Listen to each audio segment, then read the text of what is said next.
अभी अपन एनएलएम पढ़ रहे हैं, थ्योरी उसका पढ़ा अपन ने।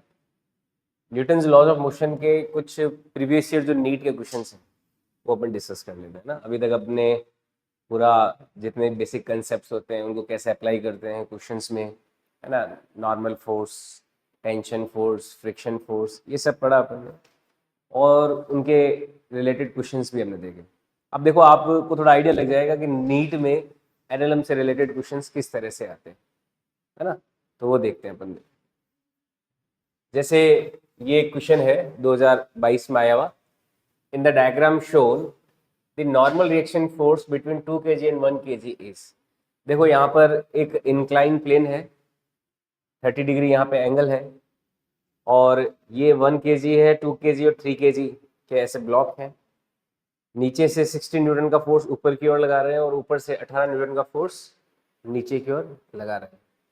सवाल यह है कि जो 2 kg एंड 1 kg है, इन दोनों के बीच में जो नॉर्मल रिएक्शन फोर्स होगा उसकी वैल्यू क्या होगी, ये पता लगाना है ना। तो ट्राई कीजिए, फिर सॉल्व करते हैं इसको। बताइए कौन सा आंसर है। ऑप्शन है 10, 25, 39, 6।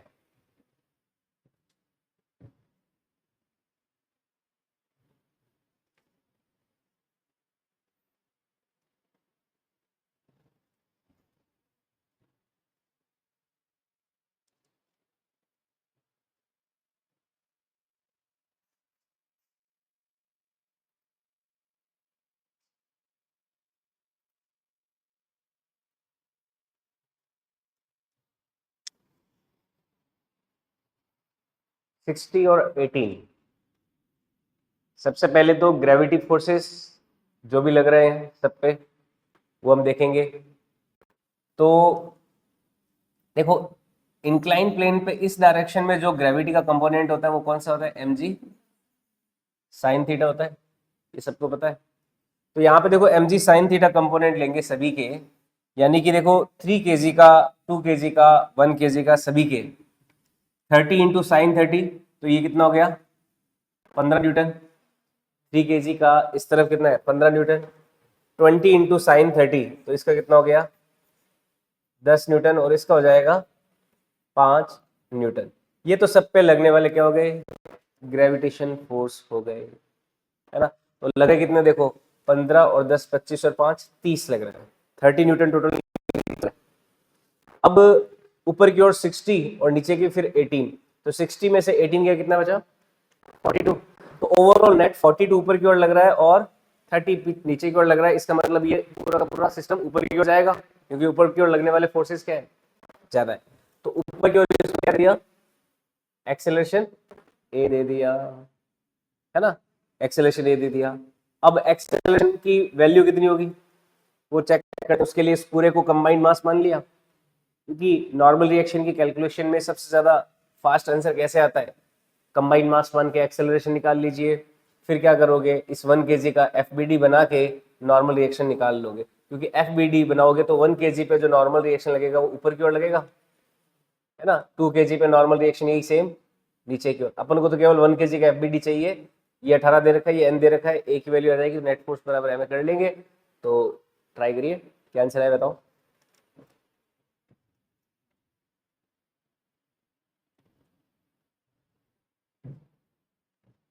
इस पूरे को एक कंबाइंड बॉडी 3, 2, 5, 1, 6, 6 किलो की कंबाइंड बॉडी मान के नेट एक्सेलरेशन निकाल लीजिए।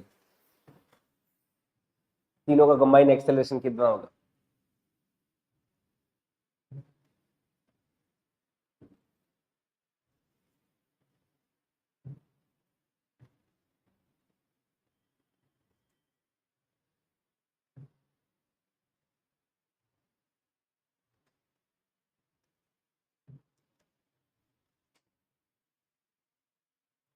हम्म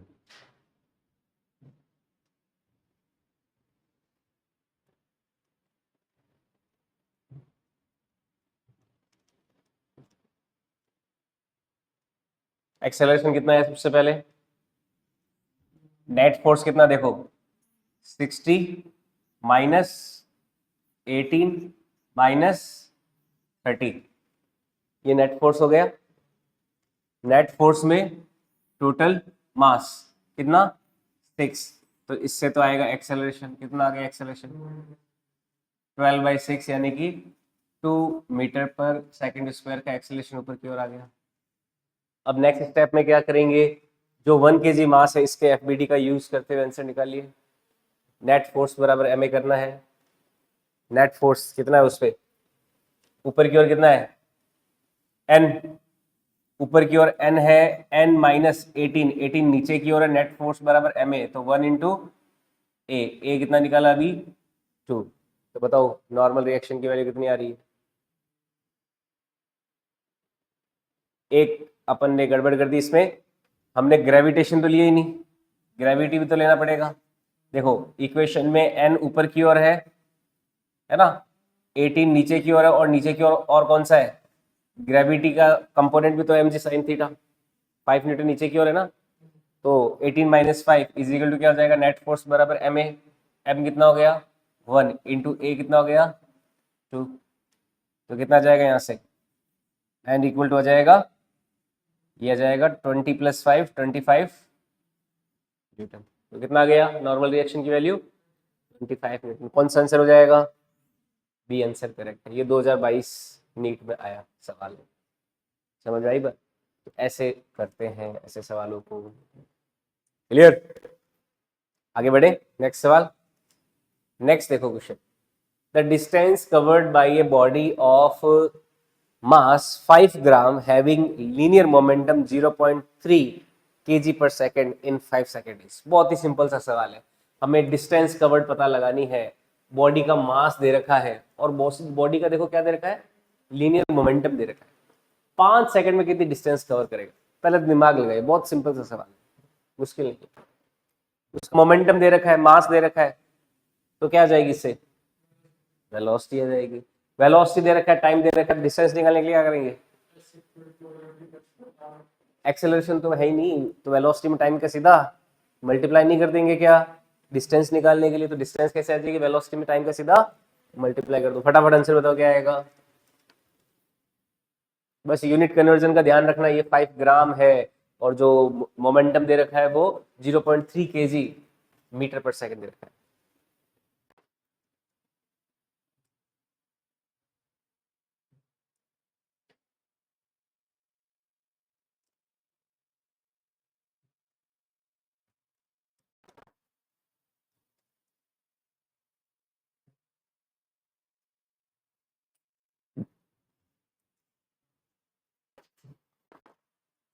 आया,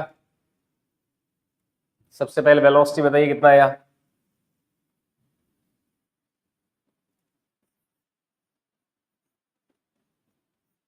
वेलोसिटी मोमेंटम अपॉन मास से आएगा, मोमेंटम में मास का डिवाइड किया तो वेलोसिटी, वेलोसिटी आ जाएगा 0.3 डिवाइडेड बाय 5 ग्राम है, उसको केजी में कन्वर्ट करना है तो 10⁻³ यूज करेंगे।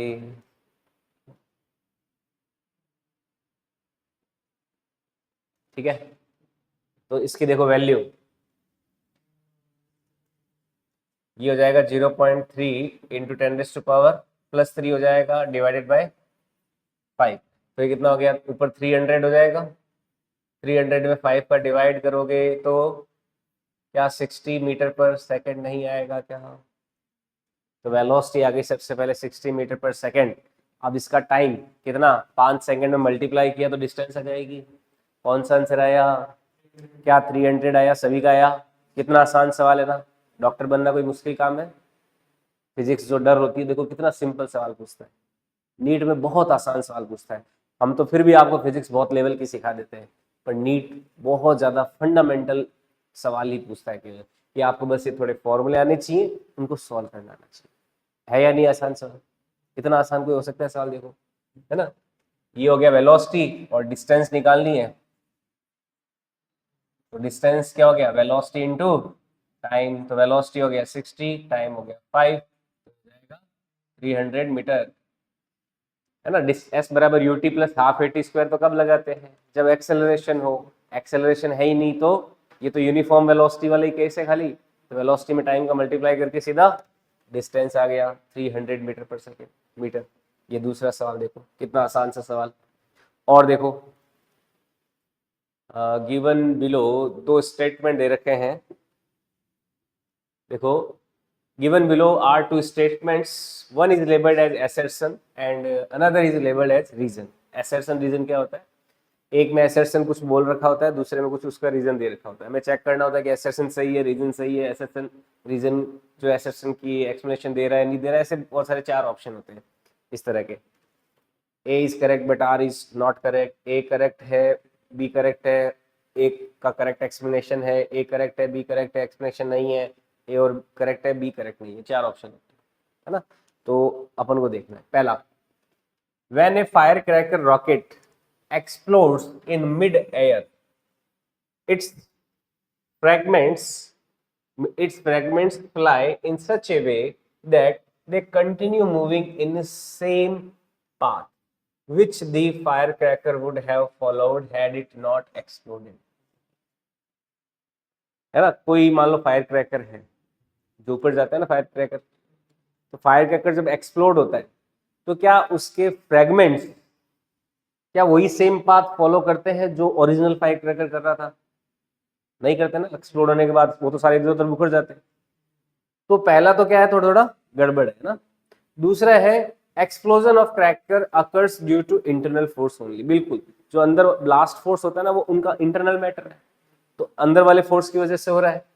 And no external force acts for this explosion. बिल्कुल कोई एक्सटर्नल फोर्स एक्सप्लोजन के लिए नहीं है।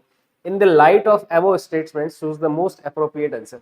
अब देखो दूसरा तो सही लग रहा है ना, और पहला गलत लग रहा है, तो अब ऑप्शन बताओ कौन सा हो जाएगा।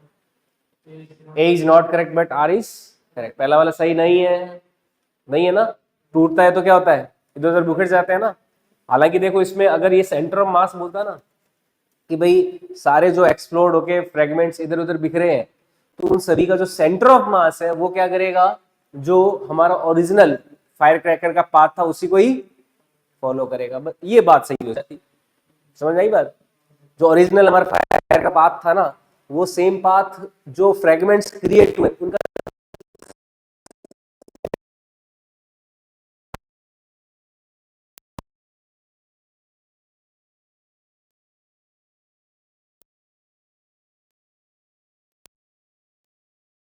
शादियों में और में फटाका छूटता है तो एक्सप्लोड होने के बाद में सारा इधर उधर बिखर जाता है।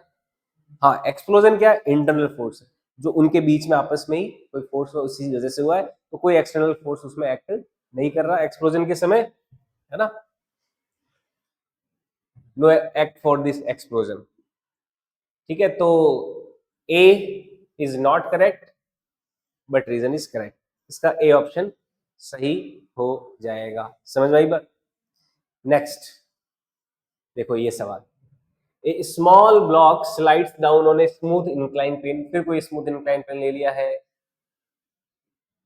स्टार्टिंग रेस्ट टेक हुआ है t बराबर 0 पे। S n be the distance travel by the block in t बराबर n माइनस 1 सेकेंड से n माइनस 1 सेकेंड से जो nth सेकेंड उसमें जो डिस्टेंस ट्रेवल की जाती है वो कोई एस एन है। तो एस एन और एस एन प्लस 1 का रेशो क्या होगा, एस एन और एस एन प्लस 1 का रेशो क्या होगा। देखो बहुत ही सिंपल सा सवाल है, ज्यादा मुश्किल नहीं है। आपको इक्वेशन ऑफ मोशन में nth सेकंड में nth सेकंड का फॉर्मूला पता है। nth सेकंड में कोई ऑब्जेक्ट कांस्टेंट एक्सेलरेशन से जब मूव करता है तो nth सेकंड में जब डिस्टेंस ट्रेवल करता है वो कितना होता है, u plus a by 2n minus 1। ऐसा कुछ याद है।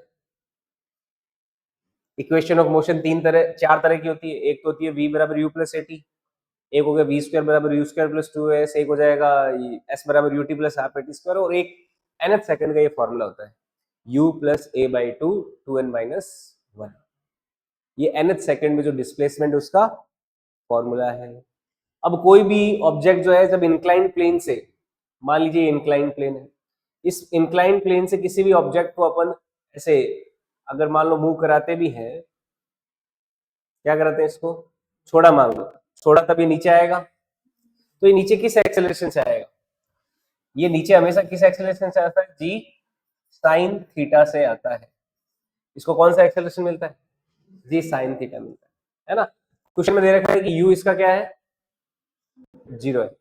ये nth सेकंड का फॉर्मूला है, s n th is equal to u plus a by two two n minus one. ठीक है, क्योंकि ये n माइनस वन से n सेकंड की बात कर रहा है, तो n माइनस वन से n सेकंड सेकंड ही होगा। समझ में आया? है ना? ठीक है, आई बात समझ में क्लियर? अब देखो, मान लो अपने का u तो दे रखा है 0, तो एस एन एथ आ जाएगा ए की जी साइन थीटा बाई टू, और ये हो जाएगा 2n प्लस वन। इसमें किसका डिवाइड करना है? एस एन प्लस वन का, तो एस एन प्लस वन क्या हो जाएगा? ए तो जी साइन थीटा बाई टू ही रहेगा, और इस n की जगह क्या रख देंगे? n प्लस वन रख देंगे। आई बात समझ में?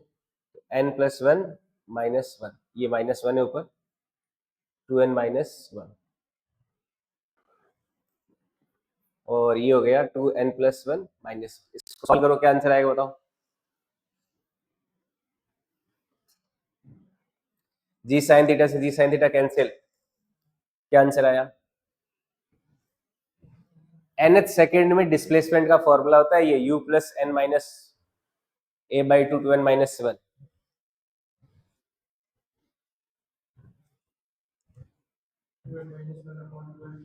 क्या आंसर आया? 2n माइनस वन अपॉन में 2n प्लस वन आ जाएगा।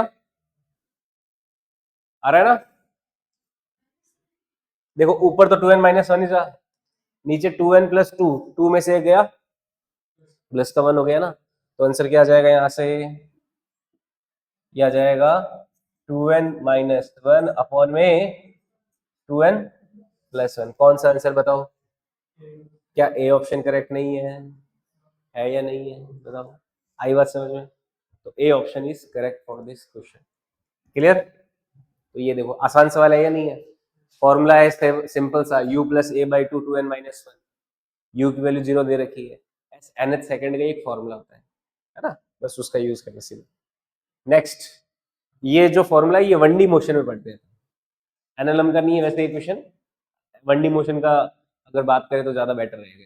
ठीक है, next, particle moving with velocity v vector is acted by three forces shown by the vector triangular p q r.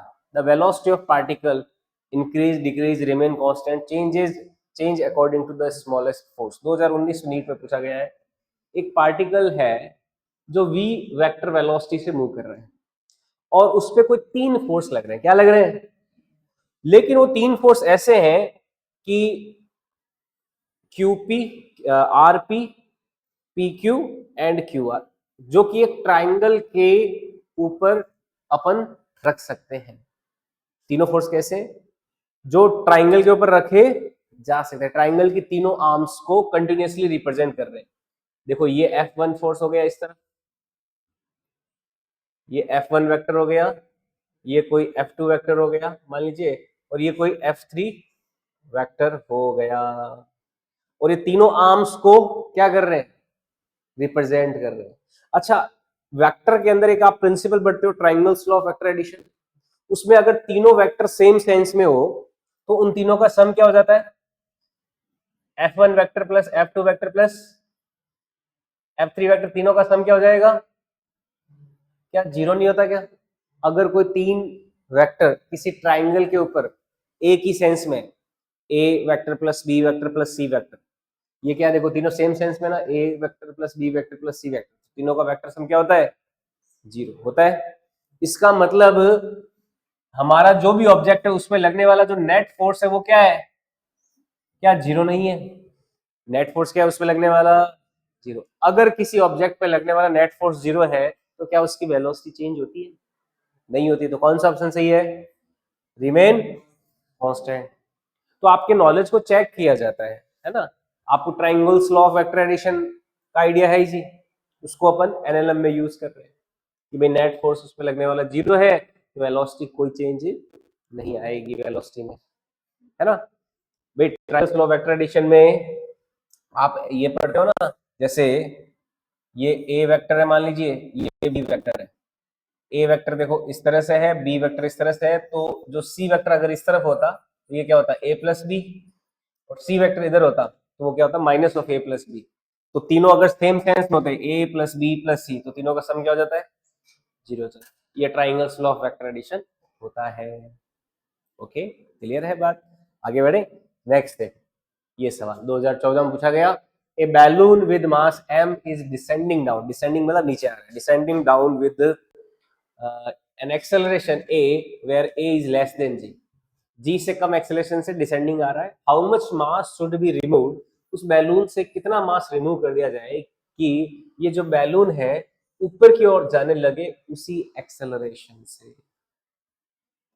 ये बायोंसी का क्वेश्चन हो गया, बैलून से कितना मास रिमूव कर दिया जाए कि वो उसी एक्सेलरेशन से ऊपर की ओर अब जाने लगे, है ना। जैसे देखो बैलून कैसा होता है, बैलून का सिस्टम इस तरह से एक टोकरी होती है और ऊपर ऐसे गुब्बारा लगा रखा होता है, लगाया होता है ना। मान लो इस पे बायोंसी एफ बी लग रहा है। बायोंसी किसकी वजह से लगता है, इस गुब्बारे के अंदर हैलोजन होती है, हीलियम गैस होती है, गर्म करते हैं उसको, या फिर हॉट एयर बैलून होता है तो हवा को गर्म करते हैं। तो किसी अपलिफ्टिंग फोर्स बायोंसी की वजह से या फिर कोई अपलिफ्टिंग फोर्स उसकी वजह से ऊपर जा रहा है। पहले मास m था और mg क्या है, बायोंसी से ज्यादा है, तभी तो बैलून क्या आ रहा है, नीचे आ रहा है। किस एक्सेलरेशन से, a एक्सेलरेशन से नीचे आ रहा है। तो पहले इक्वेशन ऑफ मोशन क्या हो गई, mg माइनस एफ बी बराबर क्या हो जाएगा, ma हो जाएगा। ये पहली इक्वेशन हो गई। अब यही सेम बैलून से अपन ने क्या किया, मास को नीचे पटक दिया। क्या कर दिया, नीचे पटक दिया। और इस तरह से पटका, देखो 2014 में आया हुआ नीट में सवाल है, और इस तरह से पटका इसको,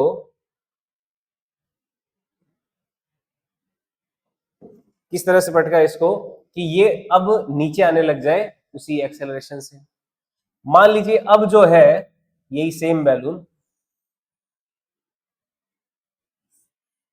भाई बैलून से मास नीचे पटका है तो टोकरी से पटका होगा ना अपन ने, ऐसा तो नहीं बैलून को पंचर कर रहे हैं। तो अब इसका मास मान लीजिए हो गया m डैश। अब मास क्या हो गया, m डैश।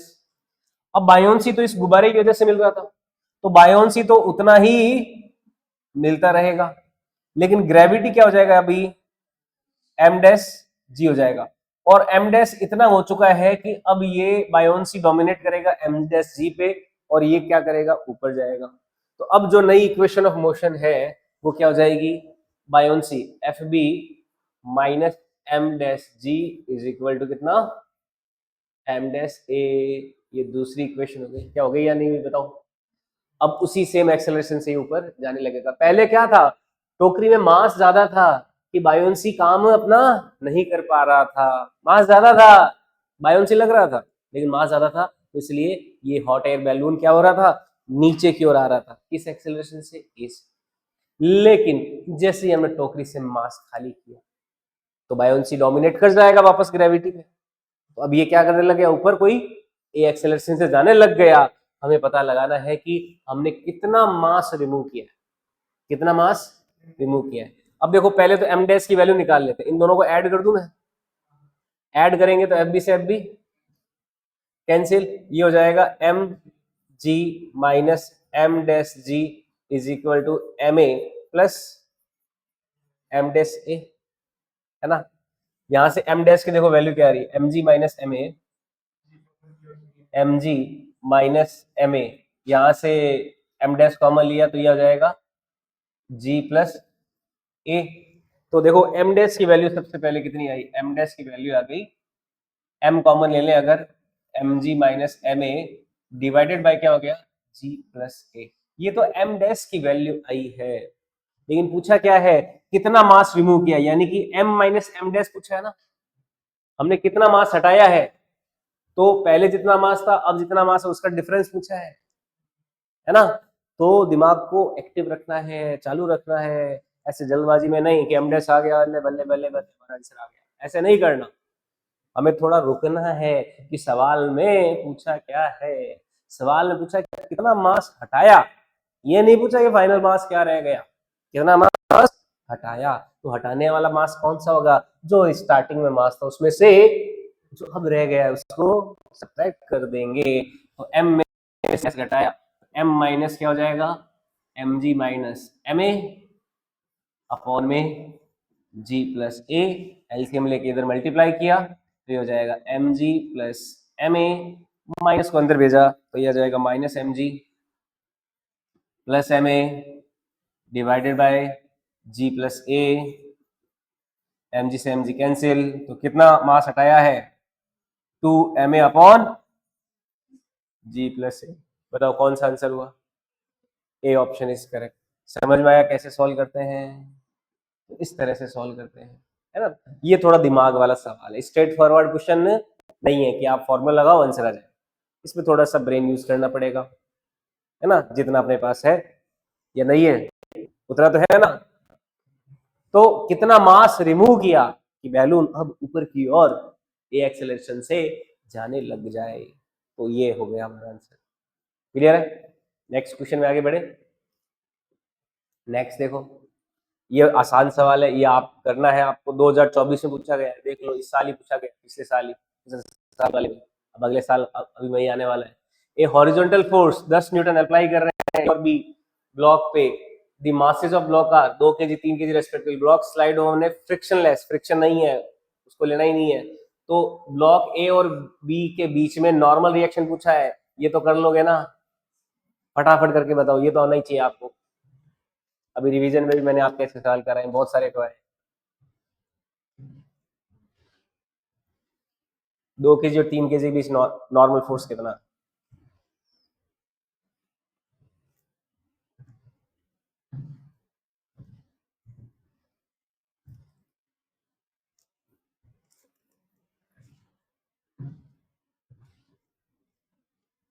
फटाफट निकाल दो। नेट फोर्स बराबर एमए किया, पहले तो एक्सेलरेशन निकाला, बी का एफबीडी यूज किया, एक एफबीडी यूज करके फटाफट नॉर्मल रिएक्शन निकाल लो। स्पीड फास्ट होनी चाहिए। देखो ये ऑब्जेक्टिव एग्जाम है, इसमें खाली सही आंसर मैटर करता है। तो जब भी आपको सॉल्व करना हो, डायग्राम बनाने की जरूरत हो तो वो ठीक है, वरना नहीं हो रहा तो दिमाग में कैलकुलेशन करके फटाफट आंसर निकाल आना चाहिए आपको। आंसर सही आना चाहिए फाइनल बस।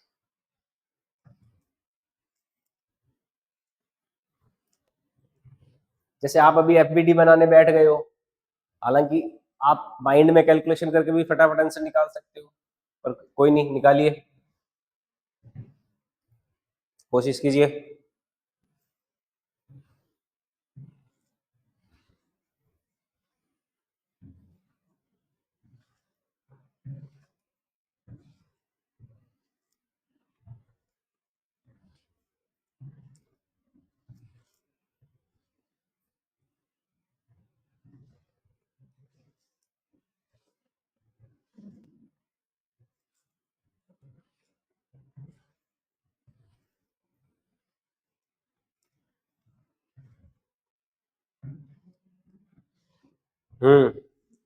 बन रहा है, क्या आंसर आया? 10 न्यूटन आ गया, सभी का आया? आ गया 10 न्यूटन? क्यों? देखो एक्सेलरेशन कितना आया? 10 डिवाइडेड बाय 5, 2 मीटर पर सेकंड स्क्वायर आया एक्सेलरेशन। सब कोई दिक्कत वाली बात नहीं है।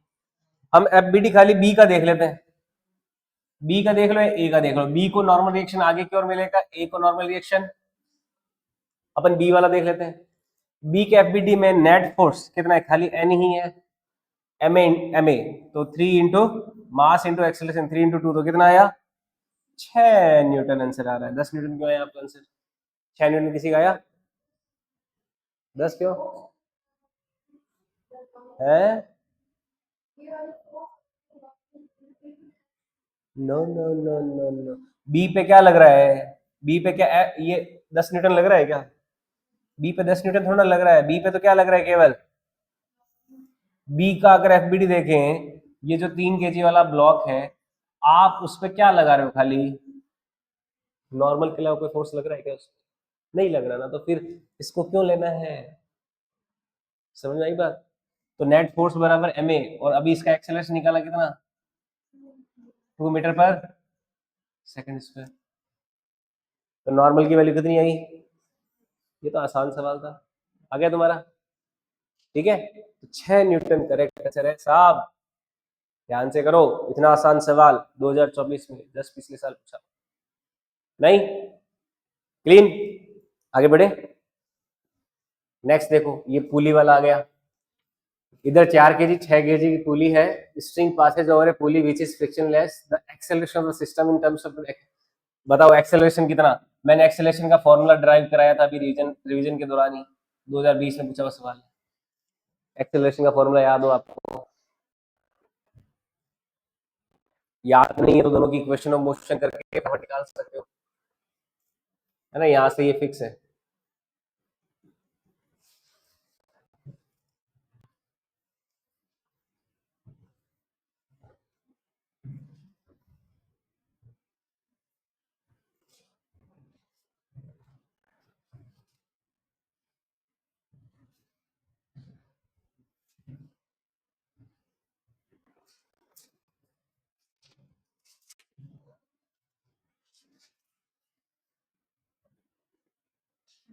पुली वाले में फॉर्मूला था टेंशन का और एक्सेलरेशन का फॉर्मूला था, टेंशन और एक्सेलरेशन का फॉर्मूला था A is equal to m2 minus m1 into g divided by m2 plus m1, ये था, जहां पे m2 ज्यादा वाला मास है, m1 कम वाला मास है, ये फॉर्मूला था।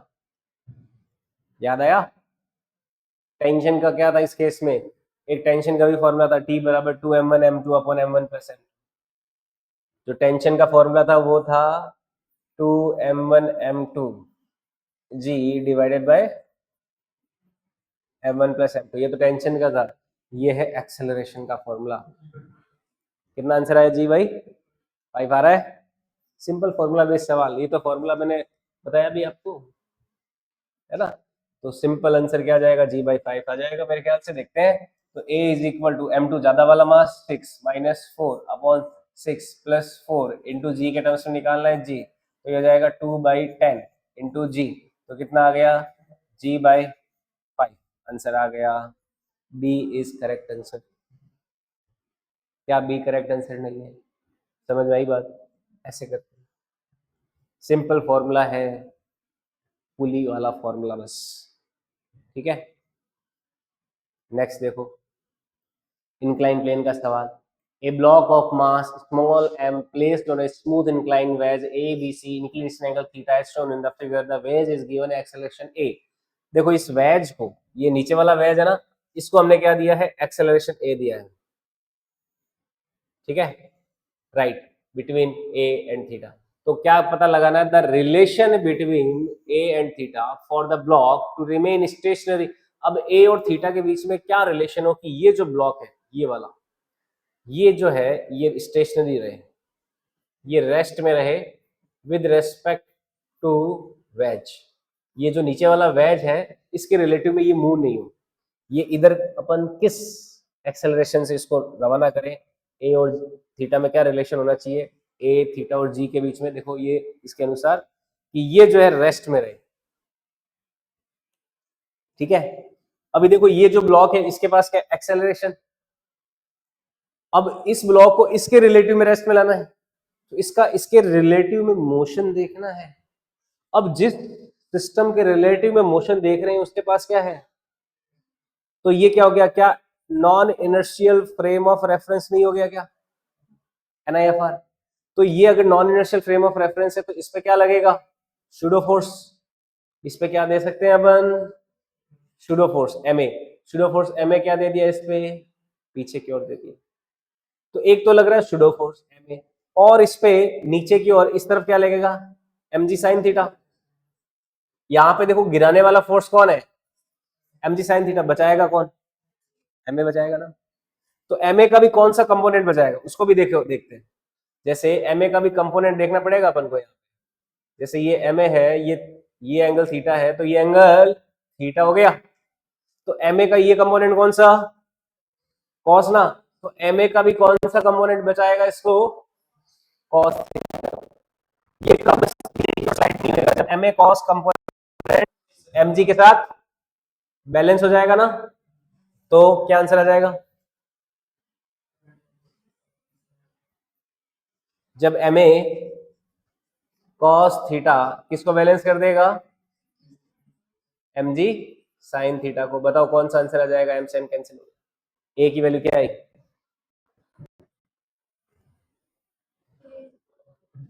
ए is equal to G tan theta. बिल्कुल सही आंसर आ गया। तो ए बराबर क्या आ गया? G times sine theta divided by, तो ए बराबर क्या आ जाएगा? जी टेन थीटा आ गया। आ गया, ये सही आंसर हो गया डी इसका। क्लियर है ये बात? तो कितना आसान है ये भी।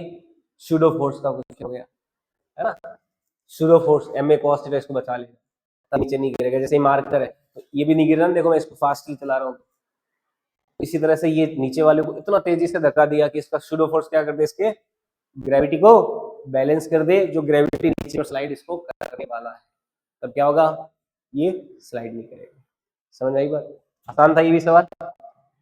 नेक्स्ट देखो, two blocks a b mass 3m m respectively connected है, मासलेस इन एक्सटेंसिबल स्ट्रिंग्स थे। The whole system is suppose suspended by a massless spring, a massless spring as shown in the figure. The magnitude of acceleration of A and B immediately after the string is cut. देखो हमें string cut करनी है। क्या cut करनी है? String. ये तो है स्प्रिंग और ये है स्ट्रिंग, दोनों में अंतर समझना। अपना दिमाग इतना भयंकर उधर जब बैठे होते हैं एग्जाम हॉल में, आग बुल हो चुका है कि स्प्रिंग और स्ट्रिंग में मतलब ही समझ नहीं आता। हम स्प्रिंग कट कर देंगे। कट क्या करनी है? स्ट्रिंग कट करनी है, इसको कट करना है ना। ये कह रहा है कि जब स्ट्रिंग को कट करेंगे तो m और 3m के एक्सेलरेशंस क्या क्या हो जाएंगे।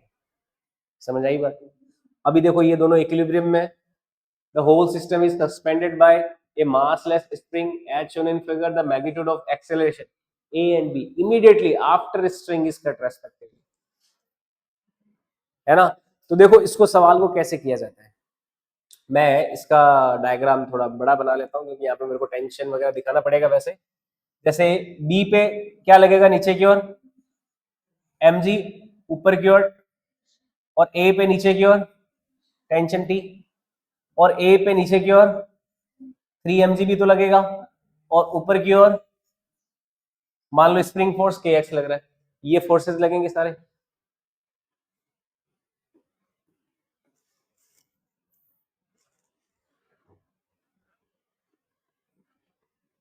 ठीक है, ये लग रहा है। स्प्रिंग में मान लो एक्स का इलोंगेशन है, तो स्प्रिंग फोर्स कितना लग रहा है? के एक्स ऊपर की ओर लग रहा है। जब इक्विलिब्रियम है उस समय जो के एक्स है वो किसके बराबर है? 3mg, और क्या टी के बराबर है या नहीं है? अब ये जो टी है क्या mg के बराबर नहीं है? तो इसका मतलब के एक्स किसके बराबर है? 4mg के बराबर। और टी किसके बराबर है? mg के। आया समझ में? पहले पहला तो ये रिलेशन आ गया। अब जैसे ये कट करेंगे तो टी तो क्या हो जाएगा? जीरो। टेंशन क्या हो जाएगा? टेंशन जीरो हो जाएगा। तो ये जो एम मास है ये फिर किससे फॉलो होएगा? mg से। तो इसका एक्सेलरेशन क्या हो जाएगा? इसका एक्सेलरेशन तो क्या हो जाएगा? क्या जी नहीं हो जाएगा? जब ये स्ट्रिंग कट करेंगे तो एम मास के पास नीचे की ओर कौन सा रह जाएगा? केवल ग्रेविटेशन एक्सेलरेशन जी रह जाएगा। तो ये तो किससे फॉलो होगा? जी से। लेकिन 3m वाले का एफबीडी बनाए। 3m वाले का एफबीडी देखो बनाते हैं। 3m वाले पे नीचे की ओर तो 3mg लगेगा, टेंशन गायब हो गया। लेकिन स्प्रिंग पूरी अभी भी खिंची हुई है ना, तो स्प्रिंग क्या लगाएगी? के एक्स फोर्स लगाएगी। के एक्स फोर्स कितना है? वो तो कितना है? 4mg है। अब देखो इसका एक्सेलरेशन कैसे आएगा? नेट फोर्स बराबर ma। नेट फोर्स कितना हो गया? 4mg ऊपर की ओर, 3mg नीचे की ओर। नेट फोर्स ये हो गया, और ma कितना हो गया? 3m इंटू ए की वैल्यू कितनी आई? 4mg में 3mg गया, mg बराबर कितना हो गया? 3ma। m से m कैंसिल, तो a बराबर कितना आ जाएगा? क्या g/3 नहीं आ गया क्या? यानी ये तो g से गिरेगा और ये g/3 से। थोड़ा सोचने वाला सवाल है, ऑप्शन कौन सा सही हो गया? क्या ए ऑप्शन सही हुआ नहीं हुआ? नीचे वाला ब्लॉक तो g से गिरेगा और ये वाला ऊपर की ओर जाएगा g/3 से। ए ऑप्शन सही है ना? ए या डी? अच्छा, ए और बी के पूछे हैं तो जल्दबाजी में ये भी गलती नहीं करनी। कौन सा हो जाएगा? g/3 and g। क्वेश्चन में क्या पूछा है? ए और बी के, तो ए का तो g/3 और बी का g, तो ऑप्शन हो गया डी। जल्दबाजी में हो सकता है अपन पहला ऑप्शन गलत करते, सही किया हुआ एकदम माथा पर करके बैठ जाते हैं घर पे, अरे यार पूरा सही निकाला था, 5 नंबर का लॉस हो जाता है ना। एक तो माइनस का प्लस ये गए जो अलग, है ना, 4 नंबर क्वेश्चन के गए, 5 नंबर का घाटा हो जाता है। अपना सही किया हुआ सवाल गलत हो जाता है अगर अपन क्वेश्चन को ध्यान से नहीं पढ़े। तो वहां पे आंख कान नाक सब खुले रखने होते हैं जब आप एग्जाम दे रहे होते हो, उधर जल्दबाजी नहीं करनी होती। नीट 2017 में पूछा हुआ सवाल है ये, ठीक है। आगे बढ़े, नेक्स्ट देखो सवाल, ये आप कर सकते हो, इस तरह के सवाल अपन ने किए हैं। 2015 का पूछा हुआ सवाल है। ए का मास तो है 4 kg, बी का मास है 2 kg, सी का मास है 1 kg। इसको 14 न्यूटन का फोर्स दे रहे हैं, फ्रिक्शन लेस सरफेस है, कोई फ्रिक्शन नहीं है नीचे यहाँ पे, फोर्स 14 न्यूटन। तो contact force between A and B, A और बी के बीच में कांटेक्ट फोर्स यानी कि नॉर्मल पता लगाना है। ये तो कर लोगे, ऐसे सवाल तो बड़े आसान होते हैं, प्रैक्टिस भी की है। ए और बी के बीच में नॉर्मल फोर्स बता दो फटाफट।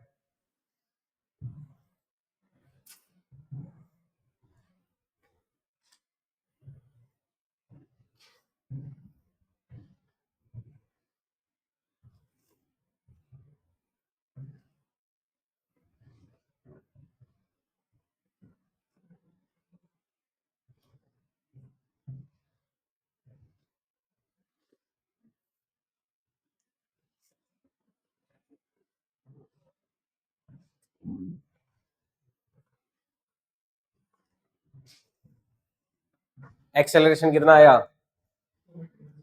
2 आ रहा है। एक्सेलरेशन के लिए क्या किया? नेट फोर्स बराबर एम ए बराबर हो गया नेट फोर्स, उसमें टोटल मास का डिवाइड कर देते हैं, कंबाइन मास मांग के करना होता है। 4 2 6 1 7, तो कितना आ गया? 2 मीटर पर सेकेंड। अब ए का एफबीडी काम में ले लो। ए पे ये नॉर्मल किधर काम करेगा? पीछे की ओर। बी पे नॉर्मल काम करेगा आगे की ओर। तो केवल ए का एफबीडी काम में लेना है, तो कितना हो जाएगा? 14 माइनस एन बराबर 4 इंटू ए। कौन सा आंसर आ गया? केवल ए का एफबीडी काम में लेना है, 14 माइनस एन बराबर 4 इंटू ए, नेट फोर्स बराबर एम ए कर दिया। क्या आंसर आया? 10 न्यूटन आ रहा है पक्का सबका? तो ये आ जाएगा एन बराबर 6 न्यूटन। तो फर्स्ट ऑप्शन करेक्ट है। बहुत आसान पूछा है सवाल। नीट में लगभग सवाल बड़े आसान होते हैं, कुछ एक सवाल थोड़े दिमाग लगाने वाले घुमावदार होते हैं, बाकी लगभग आसान ही होते हैं। ये सवाल देखो, सिस्टम कंसिस्ट 3 मास M1 M2 M3, 2014 में पूछा हुआ। देखो 16-17 से पहले जो सवाल थे वो थोड़े मुश्किल थे, तो इसमें भी थोड़ा हो सकता है अपन को सोचना पड़ जाए। ये कह रहा है कि एज्यूम कर लो M1 M2 M3 M के बराबर, तीनों का मास इक्वल ले रहा है, connected by a string passing over a pulley P, mass M1 hangs freely, M2 and M3 are on rough surface। इस बार देखो सरफेस कैसी है? रफ है, यानी कि फ्रिक्शन को हमें कंसीडर करना है। और कोएफिशिएंट ऑफ फ्रिक्शन क्या दे रखा है? म्यू दे रखा है। The pulley is frictionless, negligible mass, the downward acceleration of M1 is, इसका एक्सेलरेशन डाउनवर्ड कितना होगा? ये सवाल है ना? ठीक है, तो इस सवाल को करें। देखो यहां पे चलाने वाला फोर्स कौन सा है? M1 जी। M1 जी तो क्या चाहता है? नीचे की ओर। इस M1 को कौन रोकेगा? T ऊपर की ओर। इनको नीचे की ओर कौन लाएगा? टेंशन लाएगा। अब देखो ये M1 M2 और M3 को तो मैं कंबाइंड बॉडी मान लेता हूं। क्या मान लेता हूं? फालतू इस टेंशन की क्यों अपन कैलकुलेशन करें? क्यों? क्योंकि इसका एक्सेलरेशन ए है तो इनका भी एक्सेलरेशन क्या आने वाला है? ए आने वाला है। तो ये मैं कंबाइंड बॉडी मान लेता हूं, मान लीजिए ये कंबाइंड मास का बॉडी है पूरा, है ना, ये कंबाइंड मास का बॉडी ले लेता हूं ऐसे, ये, और इसका मास कितना है? 2m। मास कितना ले लेते हैं इसका? 2m। तो बताओ फ्रिक्शन कितना लगेगा इस पे, पीछे की ओर फ्रिक्शन कितना लगेगा? फ्रिक्शन की मैक्सिमम वैल्यू कितनी हो जाएगी? Mu times N. एन क्या हो जाएगा? 2mg। तो फ्रिक्शन कितना हो जाएगा? म्यू टाइम्स 2mg हो जाएगा फ्रिक्शन। आगे की ओर टेंशन है, पीछे की ओर फ्रिक्शन, म्यू टाइम्स 2mg है। एक्सेलरेशन ए है, इसका भी एक्सेलरेशन नीचे की ओर ए है। देखो दोनों की इक्वेशन ऑफ मोशन बना लेते हैं। इसकी इक्वेशन ऑफ मोशन क्या बनेगी? mg माइनस टी बराबर ma। ये तो इसकी इक्वेशन ऑफ मोशन होगी। इनकी क्या बनेगी? T minus twice of mu mg बराबर कितना? 2ma। ये दो इक्वेशन बन जाएगी, दोनों को ऐड करके पता लगाओ एक की वैल्यू क्या आएगी, कौन सा आंसर है?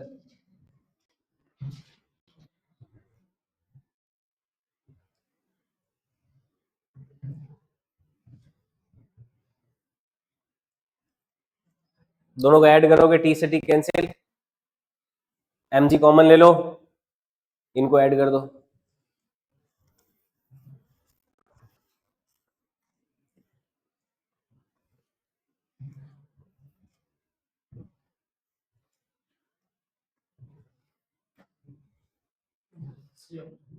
सी ऑप्शन आ रहा है? आ जाएगा सी ऑप्शन।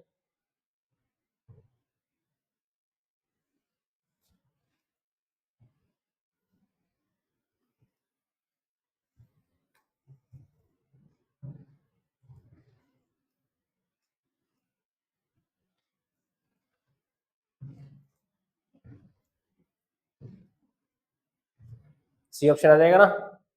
दोनों इक्वेशन को ऐड करोगे, mg कॉमन ले लोगे, तो ये हो जाएगा, देखो जब mg कॉमन ले लोगे उसमें से, तो mg टाइम्स 1 माइनस 2 म्यू, और उधर हो जाएगा 3ma। m से m कैंसिल कर देते हैं, तो a की वैल्यू हो जाएगी g times 1 minus 2 mu upon में 3। तो सी ऑप्शन करेक्ट आ जाएगा। इस तरह से करते हैं ये सवाल, ऐसे सवाल को।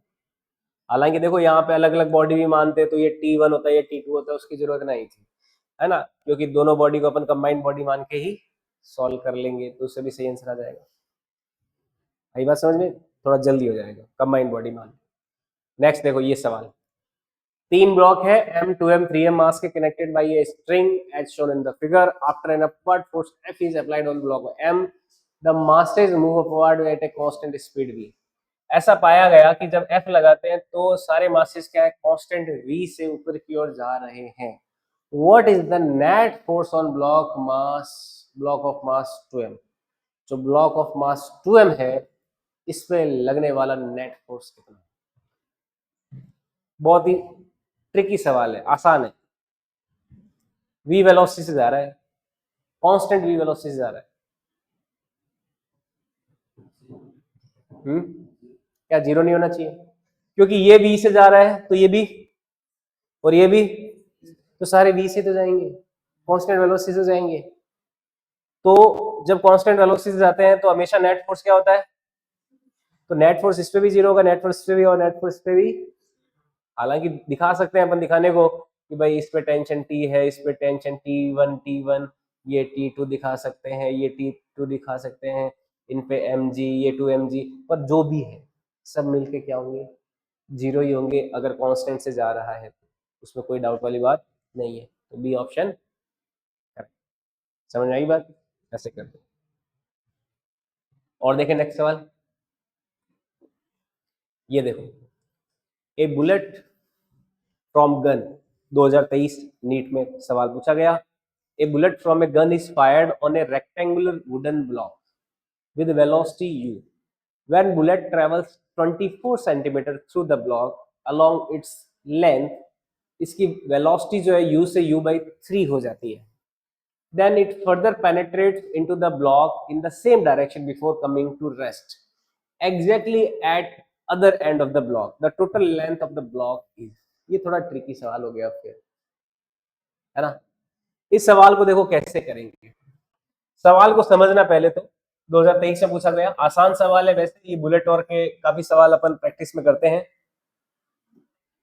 जैसे ये मान लो लकड़ी का गुटका है, ठीक है, इसमें आ रही है बुलेट। बुलेट की वेलोसिटी क्या है, u है। ये कह रहा है कि जब ये 24 सेंटीमीटर चलता है बुलेट, इस लकड़ी के गुटके में घसेगा, घसने के बाद जब ये 24 सेंटीमीटर चलता है, कितना, यहां पे जब बुलेट पहुंचता है 24 सेंटीमीटर चलने के बाद, तब इसकी वेलोसिटी कितनी हो जाती है, u/3। फिर ये कहता है कि ये बुलेट फर्दर आगे जाती है, आगे फर्दर जाती है, यहां तक आती है, और यहां पर आने के बाद जो ब्लॉक किनारे वहां पे वेलोसिटी इसकी क्या हो जाती है, एग्जैक्टली वहां पे जाके क्या हो जाती है, 0 हो जाती है। तो हमें इस ब्लॉक की लेंथ पता लगती है, समझ में आई बात। अब लेंथ पता लगाने के लिए ये तो 24 सेंटीमीटर दे रखी है, अगर हमें ये पता चल जाए, मान लो ये x कोई लेंथ है, तो इस x में 24 को ऐड करके क्या करेंगे, हम निकाल लेंगे ना। अब देखो एक्सेप्शन में करते क्या है, वेलोसिटी दे रखी है, डिस्टेंस, अगर हमें एक्सेलरेशन पता चल जाए तो हम जो न्यूटन की इक्वेशन ऑफ मोशन उनको यूज कर सकते हैं। एक इक्वेशन ऑफ मोशन होती है v स्क्वायर बराबर, इस इक्वेशन को देखो यूज करते हैं। यहां पे जैसे बुलेट घुसेगी, पहले इसकी वेलोसिटी u थी, अब कितनी हो रही है, u/3 हो रही है, तो रिटार्डेशन मोशन है। तो चेक करते हैं कि इस प्रोसेस में इसको रिटार्डेशन कितना मिल रहा है जब वो 24 सेंटीमीटर डिस्टेंस को कवर कर रही है। फाइनल वेलोसिटी कितनी हो जा रही है, u/3 हो जा रही है। इनिशियल कितनी थी, इनिशियल कितनी है, u है, 2a निकालना है, और कितना डिस्टेंस चला, 24 चला, ठीक है। तो यहां से देखो ये हो जाएगा u²/9 is equal to u² plus twice of a into 24। इधर गया तो ये हो जाएगा माइनस का 8u²/9 is equal to 2a into 24, या इसको लिख देंगे 48 इंटू a। तो a की वैल्यू कितनी आ जाएगी, ये हो जाएगा 6, 9 को मल्टीप्लाई किया तो u²/36 आ जाएगी, या फिर 54। 8 से कितनी बार गया ये, 8 से ये कितनी बार गया, 6, तो 6 को 9 से मल्टीप्लाई किया, ये हमारा रिटार्डेशन आ गया कितना, माइनस में u²/54। अब देखो इस इक्वेशन को अपन सेकंड पार्ट जो है मोशन का उसमें लगा देते हैं, इस एक्सेलरेशन की वैल्यू को यूज करते हैं, है ना। सेम फॉर्मूला, फाइनल वेलोसिटी कितनी, 0, इनिशियल कितनी, u/3 plus twice of a कितना, माइनस का u²/54 इंटू कितनी डिस्टेंस चलनी है, x, तो इस x की वैल्यू आ जाएगी। चेक करो x की कितनी वैल्यू आएगी, उस x को 24 में ऐड कर दो और फिर बताओ कौन सा आंसर है। 30, 27, 24, 28। अच्छा देखो 24 तो है ही जी, 24 में कुछ ऐड हो गए, ये तो फिर आंसर होने से रहा, तो 30, 27, 28 इसमें से एक है, वो चेक कर लेंगे। बताओ x की वैल्यू क्या है, x को 24 में ऐड करो।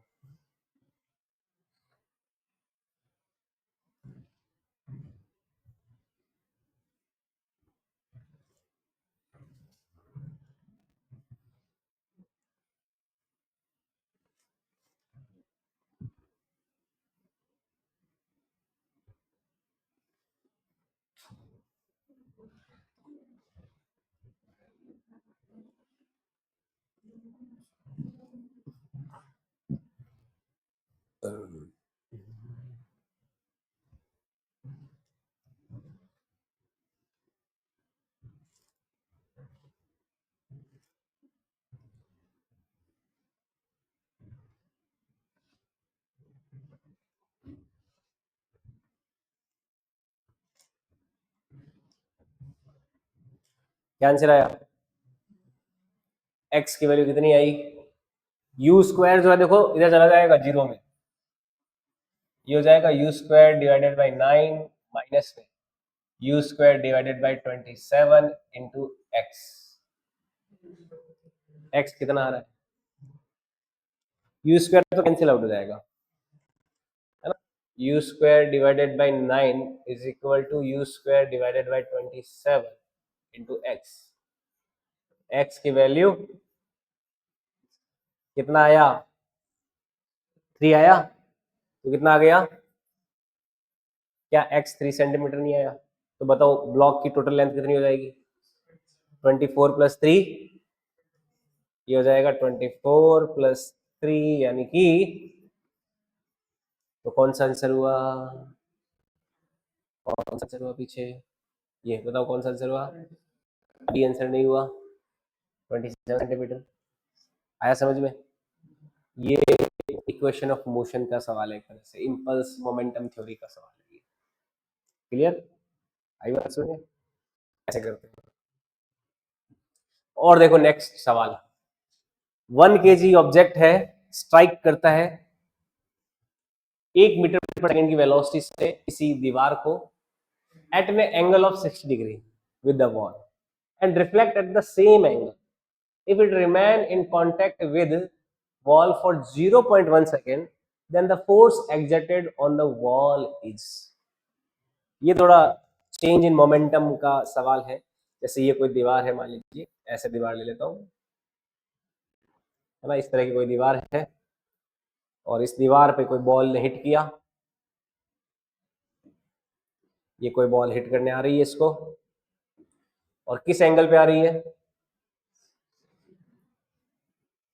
Eight angle of 60 degree with the wall, wall से 60 डिग्री पे आई, और ये कह रहा है कि वापस वॉल से 60 डिग्री पे ही चली गई, है ना, वापस वॉल से 60 डिग्री पे ये चली भी गई ऐसे, और यहां पे वॉल के कांटेक्ट में कितनी देर तक रही, 0.1 सेकेंड तक रही। तो सवाल ये कि force exerted on the wall is, ये बॉल जो है इस दीवार पे फोर्स कितना लगाएगी। ऐसे केस में अपन को देखो क्या करना होता है, फोर्स बराबर होता है अपना dp अपॉन dt होता है ना, change in rate of change in momentum. तो यहां पर हमें क्या करना होता है, एवरेज फोर्स निकालने के लिए जो मोमेंटम में चेंज आया उसमें हमें टाइम का डिवाइड कर देना है ना। स्टार्टिंग में देखो ऑब्जेक्ट किस वेलोसिटी से आ रहा है, 1 मीटर पर सेकंड से, ठीक है, 1 मीटर पर सेकंड से आ रहा है।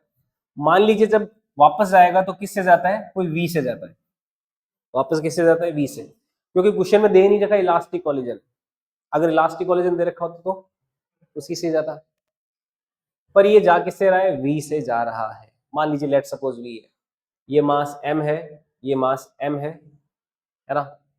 अब देखो हम यहां पे क्या देखते हैं कि कॉलिजन इलास्टिक है या नहीं, पहले वो भी चेक कर लें। तो उसके लिए जो स्टार्टिंग में मोमेंटम है इस तरफ और इस तरफ, देखो इस तरफ तो दीवार का फोर्स लगेगा, तो इस डायरेक्शन में तो मोमेंटम कंजर्वेशन लगेगा नहीं, लेकिन इस डायरेक्शन में मोमेंटम कंजर्वेशन लग जाएगा। यहाँ पे जब बॉल हिट करेगी तो बॉल को इस तरफ फोर्स मिलेगा ना दीवार का, तो इस डायरेक्शन में मोमेंटम कंजर्वेशन लगेगा नहीं। मोमेंटम कंजर्वेशन कब लगता है, जिस डायरेक्शन में एक्सटर्नल फोर्स क्या हो, जीरो हो, उस डायरेक्शन में मोमेंटम कंजर्वेशन लगा सकते हैं।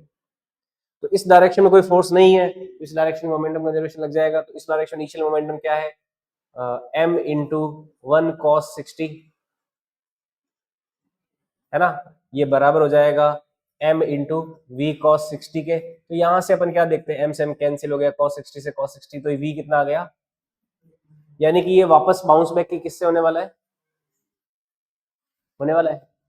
तो देखो स्टार्टिंग में इस डायरेक्शन मोमेंटम जितना था, इस डायरेक्शन मोमेंटम है, इलास्टिक कोलिजन है, यानी कि इस डायरेक्शन में जिस मोमेंटम से हिट करेगा वापस इसी डायरेक्शन में उतने ही मैग्नीट्यूड के मोमेंटम से बाउंस बैक हो जाएगा, हो जाएगा।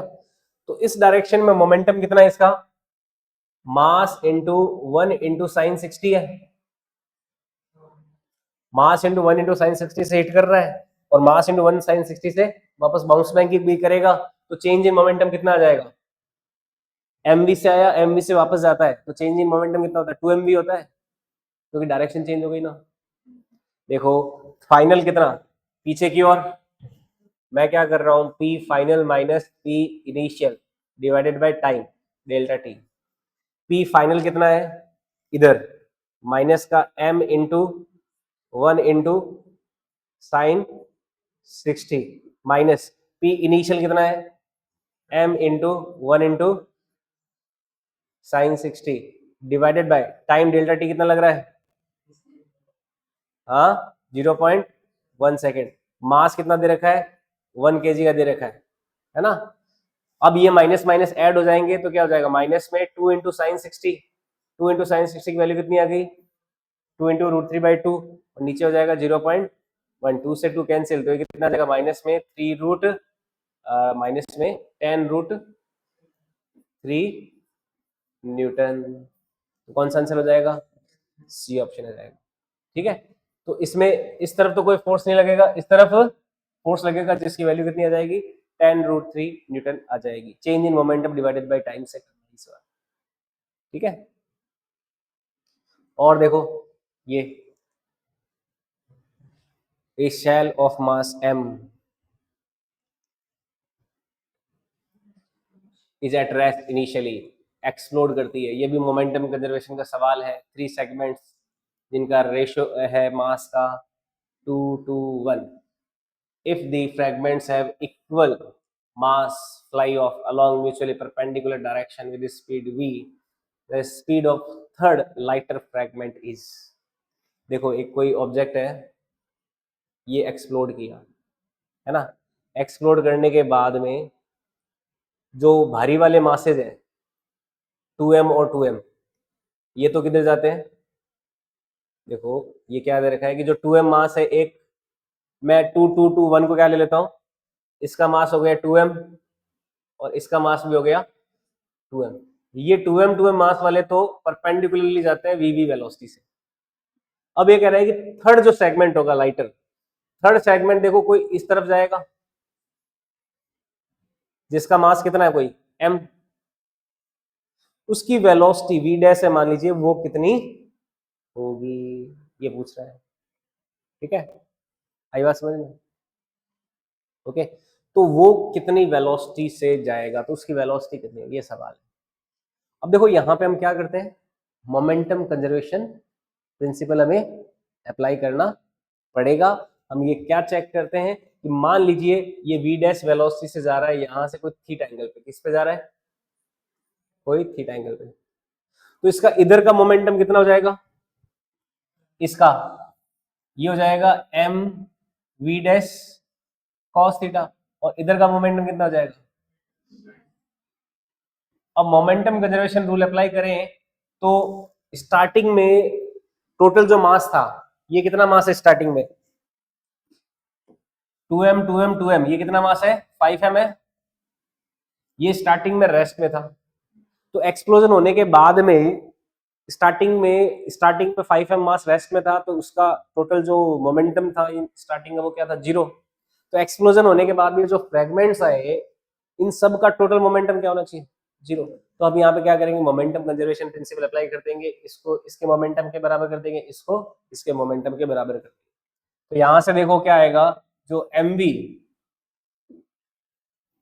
हमारा mv डैश cos थीटा जो है उसको बराबर कर दिया 2mv के, तो m से m कैंसिल, v डैश की वैल्यू आ जाएगी 2v अपॉन में जो v डैश cos थीटा है, v डैश का जो cos कंपोनेंट है ये तो आ गया 2v। और इसी तरह से जब हम mv डैश sin थीटा को 2mv के बराबर करेंगे तो v डैश sin थीटा क्या आ जाएगा, वो भी 2v आ जाएगा। अब देखो कोई ऐसा वेलोसिटी जिसका cos 2v है और sin भी क्या है 2v, तो उसका जो v डैश वैल्यू होगा हम क्या करेंगे, दोनों को स्क्वायर रूट ऐड कर देते हैं। जब किसी फोर्स का या रिजल्टेंट का cos और sin कंपोनेंट पता हो और हमें एक्चुअल निकालना हो तो उनका क्या कर देते हैं, स्क्वायर रूट एडिशन कर देते हैं। तो यहाँ पे 2v का whole square plus two equal, भाई आपको इसका y और x कंपोनेंट पता है, तो रिजल्टेंट क्या होगा, दोनों का स्क्वायर रूट एडिशन होता है, दो वेक्टर अगर 90 डिग्री पे हो तो इनका एडिशन किया तो ये हो जाएगा √2 टाइम्स ऑफ 2v या फिर 2√2v। कौन सा आंसर आ जाएगा, इसको सिंप्लीफाई करोगे तो क्या जाएगा, ये 2√2v आ जाएगा, है ना, क्योंकि दो का जब स्क्वायर रूट एडिशन करके रूट लेते हो तो क्या होता है, √2 टाइम्स ऑफ दैट क्वांटिटी होता है, तो √2 टाइम्स 2v या फिर 2√2v। डी ऑप्शन करेक्ट है। बोलो, आई बात समझ में। तो ये है अपना 2022 का सवाल नीट का, ठीक है। फंडामेंटल्स स्ट्रांग होने चाहिए, सवाल आसान ही होते हैं, ऐसे कोई बहुत ज्यादा मुश्किल सवाल देखने को नहीं मिलते हैं, ठीक है। बस हमें थोड़ा ध्यान से चीजों को करने की जरूरत है, जल्दबाजी में बस गलतियां हो जाती है। क्लियर है ना।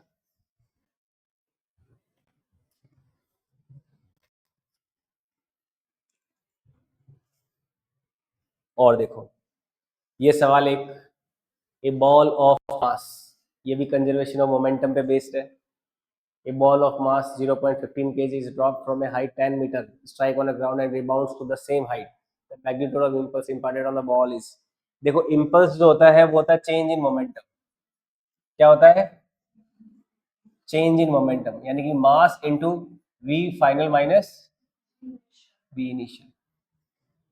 सॉल्व करके देखो, अगर कोई बॉल को जमीन पे स्ट्राइक किया कितनी हाइट से, 10 मीटर की हाइट से, ये कह रहा है कि rebound to the same height, कब सेम हाइट रिबाउंड करेगी, जब जिस वेलोसिटी से जब वो हिट कर रही है उसी वेलोसिटी से वो वापस जाएगी। क्या इंपल्स, क्यों,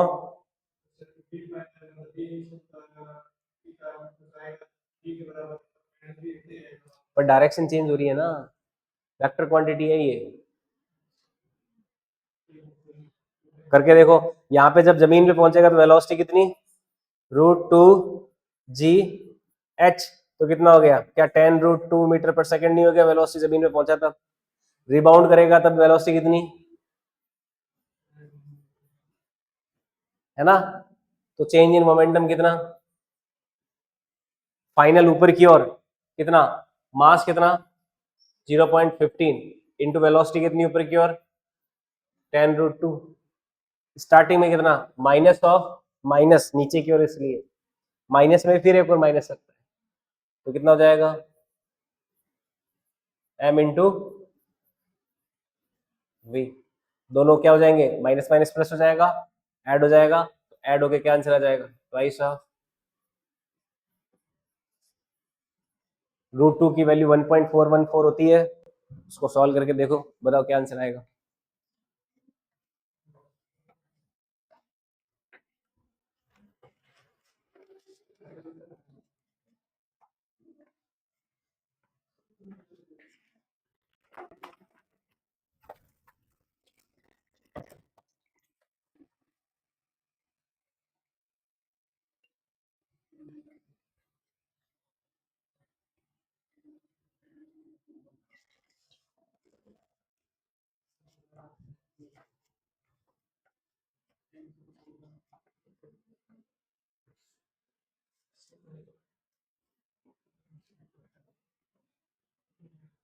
क्या आंसर आया,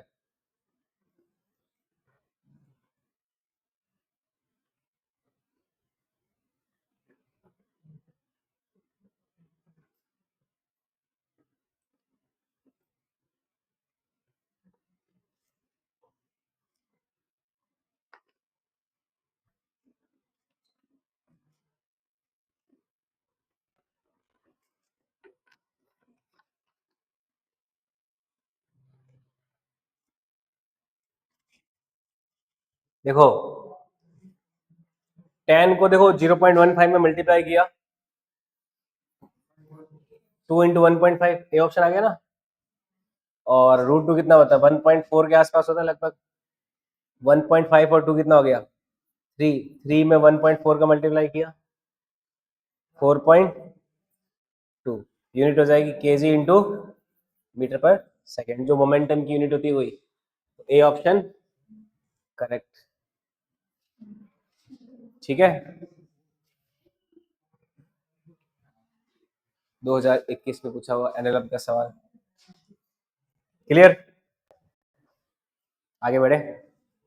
ये देखो सवाल, अभी थोड़ी देर पहले ही किया अपन ने। इसमें पूछ रहा है the impulse imparted by the wall on the ball is, impulse impulse का चेंज इन मोमेंटम, इस डायरेक्शन में कोई मोमेंटम चेंज इस डायरेक्शन में आएगा, उसकी वैल्यू निकालनी है। बताओ क्या आएगा। इस डायरेक्शन में आते समय मोमेंटम कितना है, साइन लेंगे या कॉस, थीटा की डायरेक्शन है ना, पहले 60 ये था, ये कितना हो गया, आते समय कितना है एम वी कॉस 60, वापस जाते समय कितना है, तो चेंज इन मोमेंटम कितना हो जाएगा, क्योंकि इंपल्स क्या होता है, चेंज इन मोमेंटम, तो दोनों का डिफरेंस कितना आ जाएगा, 2 टाइम्स हो जाएगा, तो कितना हो जाएगा 2 times of m v cos 60, तो कितना हो जाएगा 2 इंटू एम वी कॉस 60 की वैल्यू हाफ, तो आंसर कितना आ जाएगा एम वी। तो दीवार बॉल पे कितना इंपल्स इंपार्ट करेगी, एम वी। करेक्ट, बहुत ही आसान सवाल। ये देखो फोर्स टाइम ग्राफ दे रखा है, फोर्स टाइम ग्राफ दे रखा है और चेंज इन मोमेंटम पूछा है। देखो फोर्स क्या होता है आपका, डीपी अपॉन डीटी होता है ना, डीटी को इधर मल्टीप्लाई करो तो डीपी बराबर क्या हो जाएगा, एफ डीटी हो जाएगा। दोनों तरफ इंटीग्रेशन करेंगे तो चेंज इन मोमेंटम क्या आ जाएगा, इंटीग्रेशन एफ डी आएगा। यानी कि एफ टी ग्राफ का एरिया आपको क्या देगा, चेंज इन, क्योंकि इंटीग्रेशन का मतलब क्या होता है, एरिया अंडर द कर्व। तो फोर्स टाइम ग्राफ का जो एरिया होगा, एरिया अंडर द कर्व, वो आपको क्या दे देगा, चेंज इन मोमेंटम दे देगा। तो बताओ इस ग्राफ में आपको कहां से 0 से 8 सेकंड तक पता लगाना है, 0 से 8 सेकंड तक कितना मोमेंटम में चेंज आया। तो आपको क्या करना है, ये एरिया लेना है, ये एरिया आएगा, ये एरिया होगा और ये एरिया होगा। जो एरिया ऊपर होता है वो तो पॉजिटिव, जो एरिया नीचे होगा वो नेगेटिव, और टोटल एरिया ऐड करके बताओ कितना आंसर आएगा।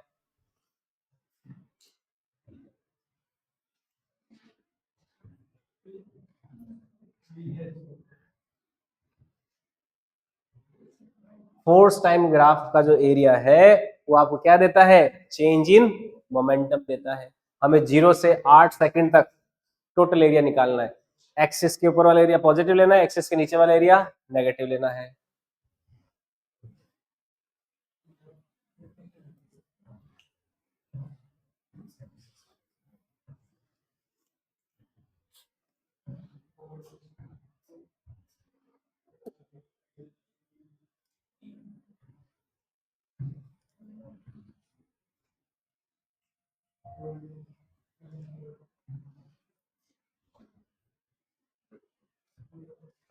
क्या आया, पहले वाले का एरिया बताओ, A1 ट्राइंगल है, ट्राइंगल का क्या होता है, हाफ बेस, बेस कितना है 2, हाइट कितनी है 2 इंटू 6, कितना हो गया 6, और यूनिट क्या हो जाएगी न्यूटन इंटू सेकेंड।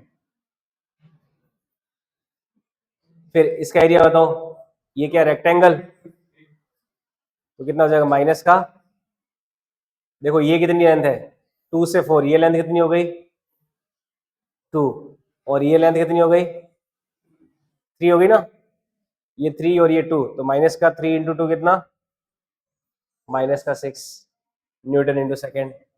और ये एरिया बताओ, रेक्टेंगल का एरिया वापस यही, तो ये एरिया A3 कितना आ जाएगा, ऊपर की ओर है प्लस का, तो ये तो हो जाएगी 2, ये 3, ये हाइट है 3, और ये लेंथ कितनी है, ये लेंथ है 4, 4 इंटू 3 ये हो जाएगा 12 न्यूटन इंटू सेकेंड। तो बताओ टोटल एरिया कितना हो गया, 6 प्लस का माइनस 6 प्लस 12, तो कितना हो जाएगा 12 न्यूटन इंटू सेकेंड। तो आंसर क्या आ जाएगा, सी ऑप्शन इज करेक्ट, है ना। बस एरिया निकालना था आपको इस क्वेश्चन में। नेक्स्ट सवाल देखो, कैलकुलेट द मैक्सिमम एक्सेलरेशन, 2023 में पूछा सवाल है। Calculate the maximum acceleration of a moving car so that a body lying on the floor of the car remain stationery, the coefficient of static friction of body and ये 0.15 है। देखो ये भी pseudo force का सवाल है। सवाल आसान है, मुश्किल नहीं है। ये कोई मान लो गाड़ी है ना, इस गाड़ी में एक ब्लॉक रखा हुआ,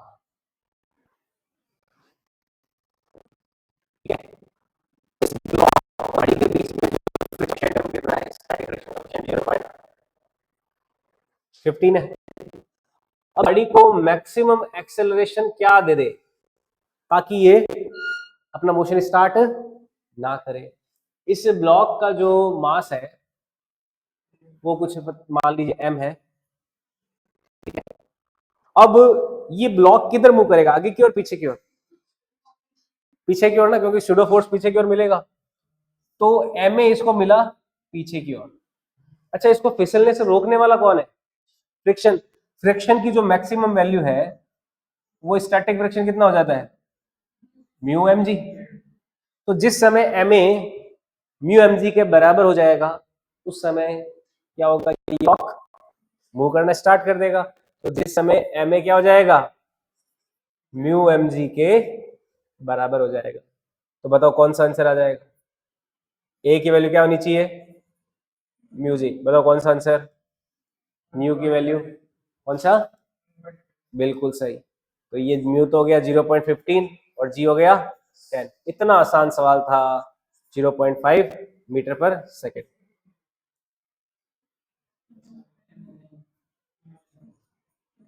मीटर पर सेकेंड, आसान सवाल है ना। जिस समय हमारा सूडो फोर्स ग्रेविटी को बैलेंस कर देगा या ग्रेविटी से ज्यादा, इससे फ्रिक्शन से ज्यादा हो जाएगा, उस समय ये स्टार्ट करना शुरू मूव करना स्टार्ट कर देगा। तो उस समय हमारा ए का वैल्यू 1.5 हो जाएगा। नेक्स्ट सवाल ये देखो, एक ब्लॉक है किसी इंक्लाइन प्लेन पे रखा हुआ है जिसका फ्रिक्शन कोएफिशिएंट 1/√3 है। तो the net force on the block will be, अभी इस समय इस पे लगने वाला नेट फोर्स कितना है? नेट फोर्स देखो, इस तरफ तो नॉर्मल फोर्स होगा और इस तरफ क्या हो गया, एम जी कॉस थीटा होता है। तो ये तो बैलेंस कर देंगे, तो इधर तो नेट फोर्स क्या है, 0। नेट फोर्स आ किधर सकता है, इधर हो जाएगा एम जी साइन 30, और पीछे की ओर क्या हो सकता है, फ्रिक्शन। अब चेक करते हैं कि क्या एम जी साइन 30 फ्रिक्शन से ज्यादा है या नहीं है। अगर एम जी साइन थीटा इसके लिमिटिंग फ्रिक्शन से ज्यादा हो जाए तब तो ये क्या करेगा, मूव करना स्टार्ट करेगा। उस समय में क्या लेंगे, नेट फोर्स की वैल्यू क्या लेंगे, इसमें से फ्रिक्शन को घटा देंगे। लेकिन अगर एम जी साइन 30 इसके लिमिटिंग फ्रिक्शन से ज्यादा नहीं है तो ब्लॉक क्या करेगा, मूव करना स्टार्ट नहीं करेगा। नेट फोर्स क्या हो जाएगा, 0 नहीं हो जाएगा। जितना एम जी साइन 30 होगा उतना ही स्टैटिक फ्रिक्शन होएगा। तो चेक करते हैं कि एम जी साइन 30 की वैल्यू जो है क्या स्टैटिक फ्रिक्शन से ज्यादा है या नहीं है। अब देखो लिमिटिंग फ्रिक्शन क्या होता है, म्यू टाइम्स एन होता है। लिमिटिंग फ्रिक्शन क्या होता है, म्यू टाइम्स एन। म्यू कितना है, 1/√3। नॉर्मल रिएक्शन कितना, एन की वैल्यू किसके बराबर, एम जी कॉस 30 के बराबर। ये हो जाएगी एम जी कॉस 30। एम हो गया 2, जी हो गया 10। एम देखो 2 के जी दे रखा है, एम जी कॉस 30, कॉस 30 की वैल्यू कितनी, √3/2। तो कितना है लिमिटिंग फ्रिक्शन, क्या 10 न्यूटन नहीं है या नहीं है, बताओ।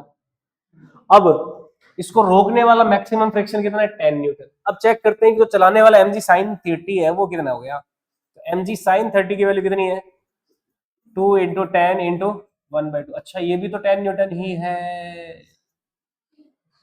इसका मतलब ये नीचे नहीं आ पाएगा, अभी जस्ट मूव करना स्टार्ट ही तो करेगा, वही कंडीशन होगी। तो ये 10 और ये भी, क्योंकि इधर नीचे आने के लिए 10 से ज्यादा चाहिए। अगर ये 12 होता तब अपन क्या बोलते, 12 में से 10 गया 2 न्यूटन नेट फोर्स होता। लेकिन क्योंकि ये इसको जस्ट बैलेंस आउट ही कर रहा है, इसलिए क्या आंसर हो जाएगा, 0, है ना। इस तरफ तो नेट फोर्स 0 है जी, तो इस तरफ भी क्या हो गया, नेट फोर्स 0। समझ आई बात, तो 0 आंसर हो गया इसका। 2000 देखो 23 में पूछा हुआ सवाल। ये सवाल देखो, एक ट्रॉली है 10 किलो की, 2020 का सवाल है आया हुआ। 2 kg का ब्लॉक इस तरफ है। The coefficient of kinetic friction between trolley and surface, trolley और सरफेस के बीच में काइनेटिक फ्रिक्शन कोफिशिएंट दे रखा है 0.05। Mass of the string is negligible. हमें पता लगाना है कि ये मान लीजिए ए एक्सेलरेशन से आता है, तो देखो क्योंकि कंस्ट्रेंट मोशन है तो ये भी ए से इस तरफ आएगा, आएगा ना। अब हमें पता लगाना है ए की वैल्यू क्या होगी, और फ्रिक्शन, काइनेटिक फ्रिक्शन दे रखा है म्यू के 0.05, फ्रिक्शन कोफिशिएंट दे रखा है ट्रॉली और सरफेस के बीच में। तो क्या करेंगे बताओ। सबसे पहले क्या करते हैं, इस पे देखो नीचे की ओर ग्रेविटी 20 न्यूटन, रोकने वाला कौन है 100, टेंशन टी। पहली इक्वेशन आ जाएगी 20 माइनस टी बराबर एम में आई। अब इधर टेंशन टी और रोकने वाला कौन, फ्रिक्शन। फ्रिक्शन की वैल्यू कितनी, म्यू टाइम्स एन। चेक कर लेते हैं फ्रिक्शन की मैक्सिमम वैल्यू कितनी है। मैक्सिमम वैल्यू फ्रिक्शन की कितनी है 0.05 इंटू इसका नॉर्मल रिएक्शन कितना हो जाएगा, mg 100 न्यूटन हो जाएगा। तो फ्रिक्शन कितना है मैक्सिमम 5 न्यूटन का, कितना है 5 न्यूटन। अपना टेंशन मैक्सिमम कितना हो सकता है 20 न्यूटन। तो इस पे 20 न्यूटन अप्लाई हो रहा है, 5 न्यूटन रोकने वाला, तो ये चलेगा नहीं चलेगा, चलेगा। समझ आई बात। तो ये ए से जा रहा है तो ये ए से जाएगा। इक्वेशन ऑफ मोशन कैसे बनाएंगे, 20 माइनस टी बराबर एम ए, ये तो पहली इक्वेशन आ गई इसकी। फिर इसका टी माइनस फ्रिक्शन कितना 5 का बराबर कितना 10 इंटू ए, ये दूसरी इक्वेशन। क्या करोगे, ऐड करके ए की वैल्यू निकालो, बताओ कितना आया। कितना आसान सवाल, 2020 कोविड में पूछा गया सवाल।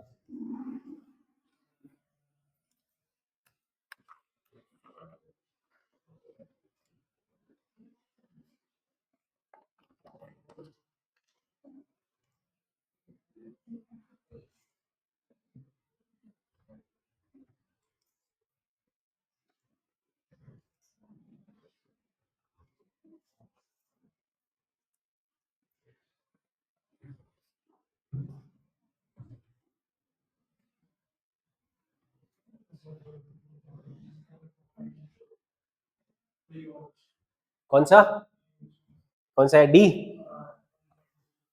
ऐड किया, टी से टी कैंसिल, 20 में से 5 गया 15 इज इक्वल टू 12 ए बराबर आ गया 15 में 12 का डिवाइड किया, यानी कि 1.25 मीटर पर सेकेंड स्क्वायर।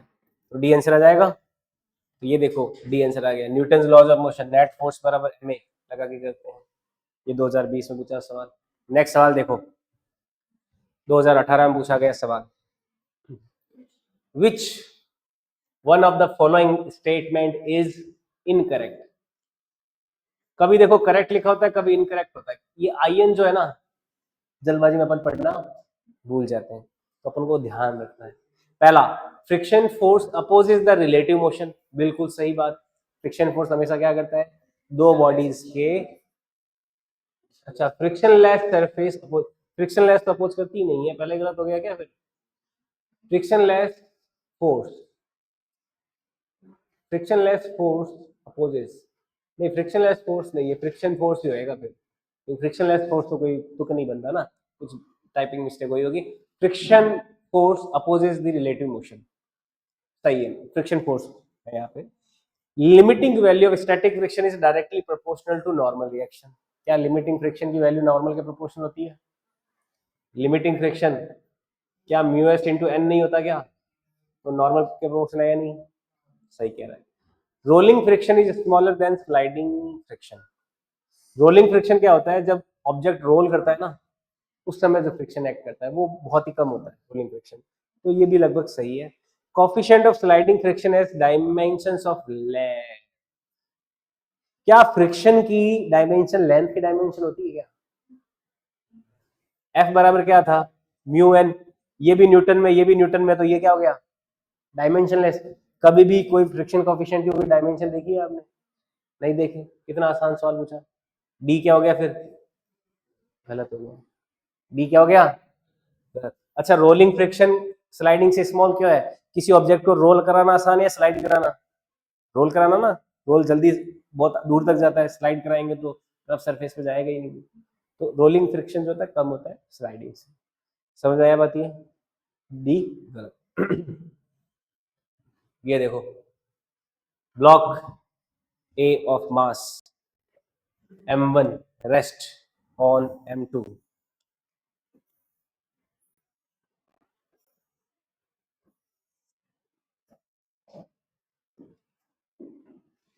ठीक है। कुछ एक सवाल और है इसमें, है ना, ये मैं क्वेश्चन बैंक आपको दे दूंगा, 5-10 और सवाल बचे हैं, बाकी तो मैंने सारे डिस्कस कर ही लिए लगभग। इसी तरह के फॉर्मूला बेस्ड सवाल है ना, जैसे ये इंक्लाइन प्लेन का सवाल हो गया, 2015 में पूछा गया था, ठीक है। ये 2013 में पूछा सवाल है फ्रिक्शन का।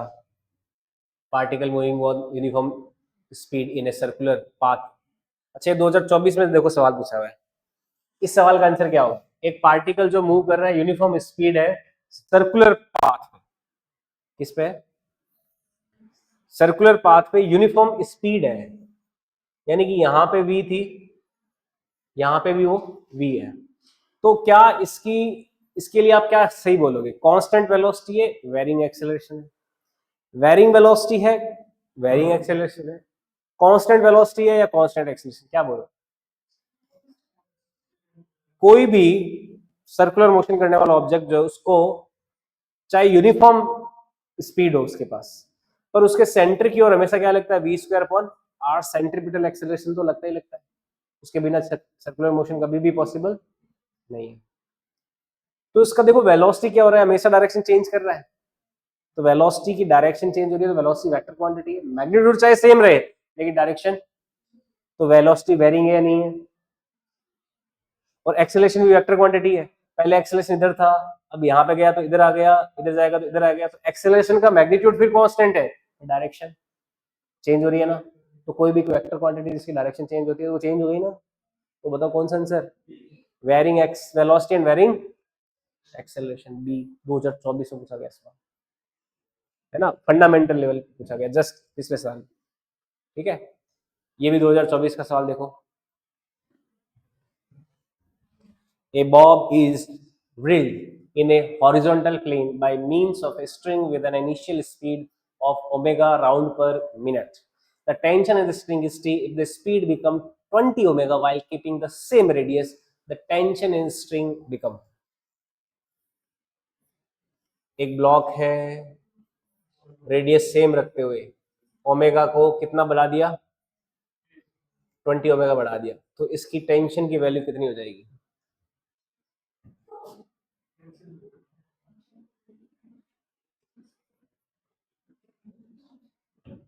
ये 20 ओमेगा ना हो गया, मेरे ख्याल से 2 ओमेगा है ना।